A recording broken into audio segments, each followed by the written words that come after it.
নারায়ণগঞ্জে তীব্র গরমে সপ্তাহের ব্যবধানে বাজারগুলোতে ব্রয়লার মুরগির দাম কিছুটা কমেছে। প্রতি কেজিতে 20 টাকা কমে 210 টাকা দরে বিক্রি হচ্ছে। তবে চলিত সপ্তাহে সব ধরনের মাছের দাম কেজিতে 20 থেকে 50 টাকা বেড়েছে।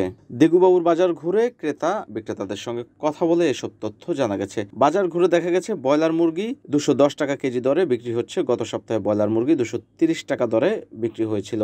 বাজারগুলোতে সোনালী প্রতি কেজি 370 টাকা, সোনালী হাইব্রিড 360 টাকা, দেশি মুরগি 650 টাকা বিক্রি হচ্ছে। তীব্র গরমের কারণে মুরগি মরে যাওয়ার সংখ্যায় কম দামে বিক্রি হচ্ছে বলে জানান বিক্রেতারা। এদিকে গত সপ্তাহের মতোই চড়া দামে বিক্রি হচ্ছে সব ধরনের সবজি। কচুরমুখী প্রতি কেজি 80 টাকা, বেগুন 50 টাকা থেকে 60 টাকা, করলা 80 টাকা, পটল 60 টাকা, ঢেঁড়স 60 টাকা, বরবটি 80 টাকা, শসা 60 টাকা, লাউ প্রতিটি 40 টাকা দরে বিক্রি হচ্ছে।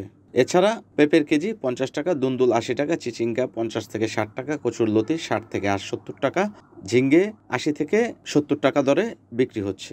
বাজারে বর্তমানে 500 গ্রাম ওজনের ইলিশ মাছ বিক্রি হচ্ছে প্রতি কেজি 1000 থেকে 1200 টাকা দরে। 700 থেকে 800 গ্রামের মাছ 1000 থেকে 500 টাকা। প্রতি কেজি চাষের শিং মাছ আকার ভেদে 400 থেকে 600 টাকা দরে বিক্রি হচ্ছে। রুই আকার ভেদে 400 থেকে 600 টাকা দরে, মাগুর 900 থেকে 1000 টাকায়, মৃগেল 300 থেকে 450 টাকা, পাঙ্গাস 210 থেকে 230 টাকা, চিংড়ি মাছ বিক্রি হচ্ছে 800 থেকে 1000 টাকা দরে, বোয়াল 500 থেকে 900 টাকা দরে বিক্রি হচ্ছে।